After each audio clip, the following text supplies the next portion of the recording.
नगर निगम चुनाव के बाद अब भाजपा ने अपना चुनावी मुहिम शुरू कर दी है। नगर निगम चुनाव के बाद अब पंचायत चुनाव का रण बीत चुका है। चुनावी मुहिम में आज भाजपा ने ब्लैक पेपर जारी करते हुए कांग्रेस सरकार पर हमला बोला है। केंद्रीय मंत्री अर्जुन राम मेघवाल और भाजपा के राष्ट्रीय मंत्री अलका गुर्जर ने भाजपा मुख्यालय में ब्लैक पेपर जारी किया। केंद्रीय मंत्री मेघवाल ने कांग्रेस सरकार पर हमला बोलते हुए कहा कि राजस्थान में केंद्र की योजनाओं का लाभ जनता को नहीं मिल पा रहा है। मेघवाल ने ग्रामीण पीएम आवास योजना का उदाहरण दिया, तो वहीं दीनदयाल ग्राम ज्योति योजना, आयुष्मान भारत सहित किसान ऋण माफी का लाभ जनता को नहीं दिए जाने का मुद्दा भी बनाया है। उधर राष्ट्रीय मंत्री अलका गुर्जर ने कहा कि पंचायत राज लोकतंत्र की पहली सीढ़ी है। राजस्थान में इसकी शुरुआत हुई, लेकिन कांग्रेस सरकार ने इसको मजाक बना दिया है। टुकड़ों में चुनाव कराना भी सरकार की आर्थिक प्रबंधन को दिखाता है। महिला अपराध, दलित अपराध और बाल अपराध को लेकर भी इस दौरान सरकार पर हमला बोला गया।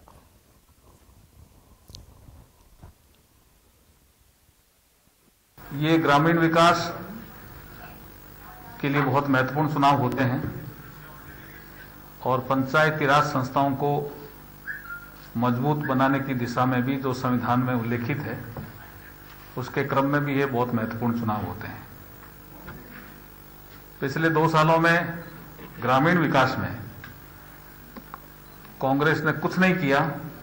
ऋण माफी ये कर नहीं पाए। इन्होंने जो शेड्यूल बैंक और व्यावसायिक बैंक थे, उनके लिए भी अपने बजट में घोषणा की थी कि हम 20 लाख किसानों का 2 लाख रुपए तक का ऋण माफी करेंगे। उसकी भी सिर्फ मंत्रिमंडलीय कमेटी बनी है। तो ये सरकार किसी भी पक्ष को राहत नहीं दे पाई है और सिर्फ होटलों में ये मस्त रहने वाली सरकार है। और खबर पर ज्यादा जानकारी के लिए हमारे संवाददाता अनिल सैन हमसे लाइव जुड़ चुके हैं। खबर को लेकर ज्यादा जानकारी हम अनिल सैन से लेंगे। अनिल, नगर निगम चुनाव के बाद अब पंचायत चुनाव का रण बीत चुका है। चुनावी मुहिम के तहत भाजपा ने ब्लैक पेपर भी जारी किया है और कांग्रेस पर हमला बोला है।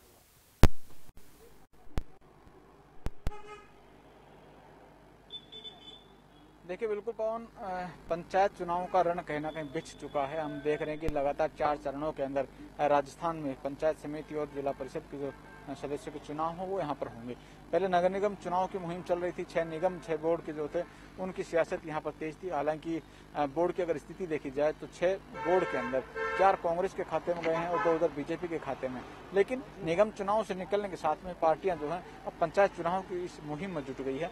भाजपा ने आज ब्लैक पेपर जारी किया है कांग्रेस सरकार के खिलाफ। इस ब्लैक पेपर में खासतौर से एक तो हाथ जो कांग्रेस का चुनाव चिन्ह है उसको उल्टा वहां पर दिखाया गया है और दूसरी तरफ तमाम उन बिंदुओं को शामिल किया गया है और खासतौर से उन बिंदुओं को फोकस किया गया है जो कि केंद्र की योजनाएं थी। ग्रामीण विकास के तहत वहां डेवलपमेंट हो सकता था, ग्रामीण क्षेत्र के अंदर ज्यादा जनता को लाभ मिल सकता था, उनको फोकस यहाँ पर किया गया है। उसमें भी प्रधानमंत्री आवास योजना की अगर बात कर ली जाए, उसको लेकर भाजपा ने कांग्रेस सरकार पर हमलावर रुख अपनाया है और यहाँ तक कहा है कि 2,60,000 के करीब पीएम आवास जो है बनकर तैयार हैं, लेकिन राज्य सरकार की ओर से जो 40% हिस्सेदारी का फंड होता था वो फंड नहीं दिया गया है और उस वजह से 2,60,000 लोगों को वो आवास अभी तक आवंटित नहीं हो पाए, जबकि आवास पूरी तरह से बनकर तैयार है। तो इसी तरह से दीनदयाल ग्राम ज्योति योजना की बात भी यहाँ पर रखी गई और भाजपा की ओर से आरोप कांग्रेस पर लगाए गए कि नाम चेंज होने के चलते, दीनदयाल से नाम जुड़ा होने की वजह से कांग्रेस सरकार ने अभी तक सर्वे तक नहीं कराया कि आखिरकार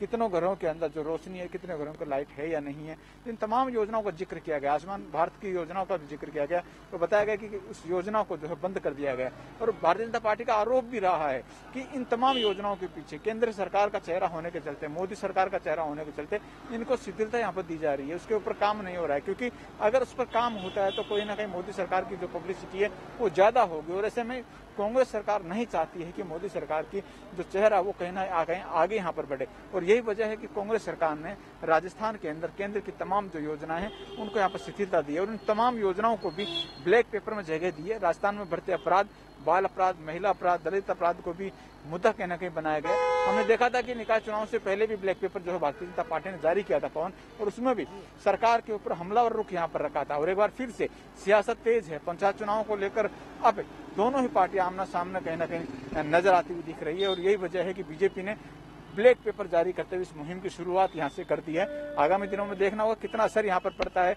पंचायत चुनाव की शरण में। लेकिन ये जरूर है कि ग्रामीण तबके के अंदर विकास का विजन हो या फिर डेवलपमेंट को अगर देखा जाए तो तमाम जो चीजें विजन के साथ में अगर सरकार के यहाँ पर होंगी तो वो जनता के बीच में एक मैसेज देने वाली होंगी। भारतीय जनता पार्टी ने अपनी बात यहाँ पर रखी है, कांग्रेस अपने दावे वहां पर करेगी इन तमाम चुनावों के बीच में। और ऐसे में जनता को कहीं ना कहीं देखना होगा कि आखिरकार उसके लिए विकास का पथ कौन सी पार्टी के साथ में है और किसके साथ में उसका वोट वहां पर जाता है। पार्टियों ने अपनी अपनी बातें जो है जनता के सामने रखना शुरू कर दी। अनिल, आज भाजपा नेताओं ने यह भी कहा है कि योजनाओं जो केंद्र सरकार की योजनाएं थी उनको राज्य सरकार उनसे दूरी बना के रखी है। 2 साल में कांग्रेस ने गुड गवर्नेंस नहीं दे पाई है।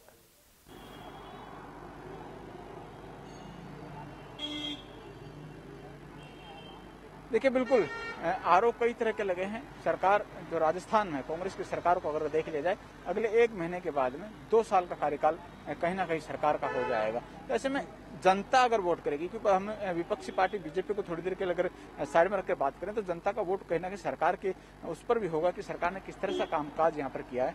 नगर निगम में हमने देखा था कि एक विजन था जनता के बीच में कि सरकार ने कितना अच्छा और क्या गलत काम यहाँ पर स्टेप उठाए और उसी के आधार पर जनता ने वोट कास्ट भी किया था। लेकिन अब पंचायत चुनाव का रण है।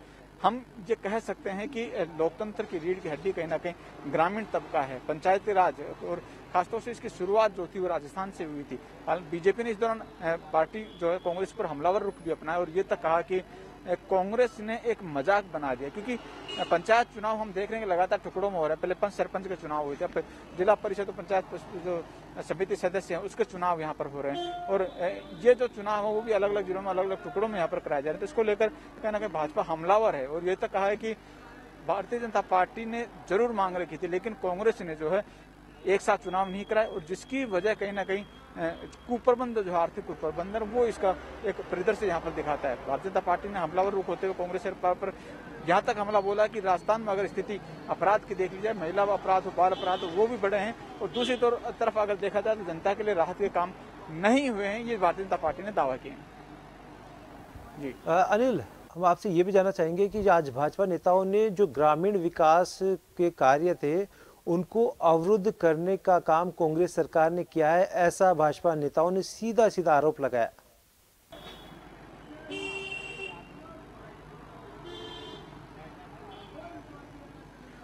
कौन चुनाव है, चुनाव में ठीक इसी तरह के आरोप प्रत्यारोप की राजनीति चलती रहती है, चाहे विधानसभा चुनाव हो, लोकसभा चुनाव हो। हमने देखा निगम के चुनाव थे, आगामी दिनों में हम देखेंगे कि राजस्थान में 2 सीटों पर विधानसभा उपचुनाव यहाँ पर होंगे। आरोप प्रत्यारोप की राजनीति चलती रहती है, आरोप प्रत्यारोप चलते रहते। सरकार के ऊपर विपक्षी पार्टी कहने के हमलावर रुख अपनाती भी है।